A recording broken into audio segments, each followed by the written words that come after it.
ہونے والے شوہر سے یہ نہیں کہہ سکتی کہ جب تک میں آپ کے نکاح میں ہوں آپ دوسری تیسری یا چوتھی شادی نہیں کر سکتے. کیوں؟ کیونکہ دوسری تیسری یا چوتھی شادی کرنے کی اجازت اللہ نے قرآن میں دی ہے. سورہ نساء سورہ نمبر 4 آیت نمبر 3 میں اللہ نے دی ہے. اور مسلمان لڑکی کی یہ شرط قرآن کے خلاف جا رہی ہے. کس حد تک کہ اللہ نے سورہ محمد صلی اللہ علیہ وسلم کی آیت نمبر 9 میں کہا، 7 سے 9 میں کہا کہ یہ لوگ یعنی چند مسلمان ایسے ہیں جو اللہ کی نازل کردہ کتاب یعنی کتاب کے احکامات میں سے چند چیزوں کو ناپسند کرتے ہیں تو اللہ ان کے تمام نیکیوں کو برباد کر دیں گے. اور یہاں تک اللہ نے سورہ محمد صلی اللہ علیہ وسلم سورہ نمبر 47 کی آیت نمبر 25 اور 26 آپ پڑھیں گے. اللہ سبحانہ تعالیٰ نے فرمایا کہ یہ لوگ جو اللہ نے نازل کیا اس کو ناپسند کرتے ہیں اور غیر مسلمانوں سے مل کر کہتے ہیں کہ اس مسئلے میں تو ہم تمہارے ساتھ ہیں، ہم کو بھی یہ اسلام کی چیز نہیں پسند. تو اللہ سبحانہ تعالیٰ فرماتے ہیں کہ موت کے فرشتے کیسے ان کی روح قبض کرتے وقت ان کو چہرے پر ان کی پیٹھ پہ مار مار کر ان کی روح کو قبض کریں گے اور کہیں گے کہ کیسے تو نے اس چیز کو پسند کیا جو اللہ کو ناپسند تھی اور اس چیز کو ناپسند کیا جو اللہ کی پسندیدہ چیز تھی. تو ایسی کوئی شرط ہم نہیں رکھ سکتے.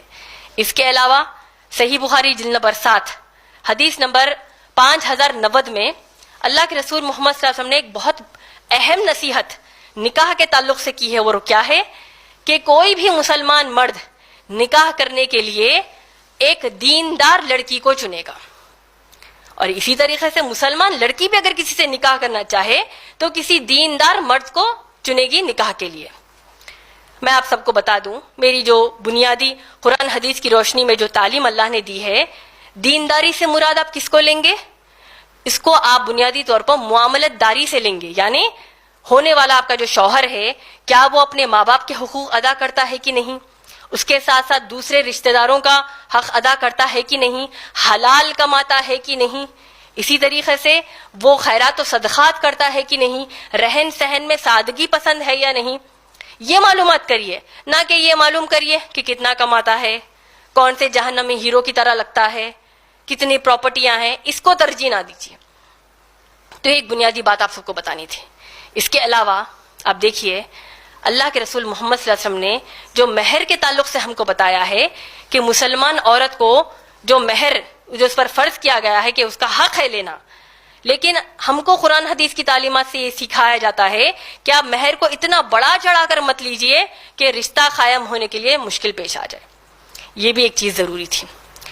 میری تقریر کے دوران جیسے میں نے نکاح کے تعلق سے ولی کی موجودگی کا ذکر کیا تھا، اس میں ایک چیز کو واضح کرنا چاہتی ہوں. وہ یہ ہے کہ ولی قرآن اور حدیث کی روشنی میں اگر کوئی کہے کہ صرف باپ ہوگا لڑکی کا تو یہ بات غلط ہوگی. ولی اس کا باپ ہوگا ٹھیک ہے، لیکن صرف باپ ہونا کہنا یہ قرآن حدیث کی تعلیم سے ہم کو کوئی دلیل نہیں ملتی.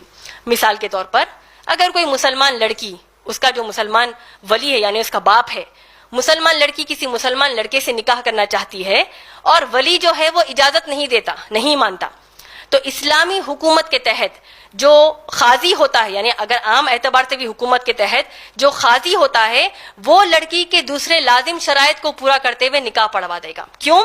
کیونکہ اسلام میں لڑکی کی مرضی جو ہے وہ زیادہ اہم ہے بنسبت ولی کی موجودگی کے. یہ ایک بات بھی آپ کو بتا دینا چاہتی ہوں.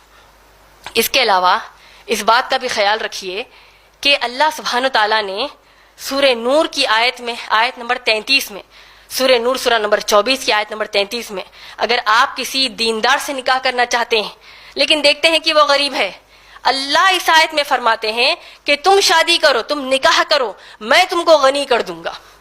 یعنی اگر کوئی مسلمان عورت دیکھے کہ جس سے وہ نکاح کرنا چاہتی ہے وہ دیندار ہے لیکن وہ غریب ہے تو اس کو چاہیے کہ انشاءاللہ وہ نکاح کر لیں، کیونکہ اللہ اس مسلمان عورت کو اس مسلمان مرد کی زندگی میں خوب خوشیاں، خوب انعامات کا اللہ اس کو ذریعہ بنا دیں گے.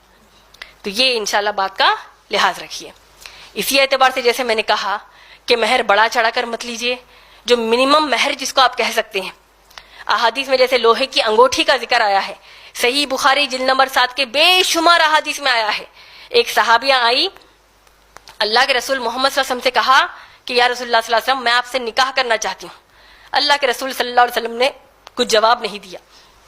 3 مرتبہ صحابیہ نے پوچھا، 3 مرتبہ بھی اللہ کے رسول محمد صلی اللہ علیہ وسلم نے اپنی سر کو نیچے کر لیا.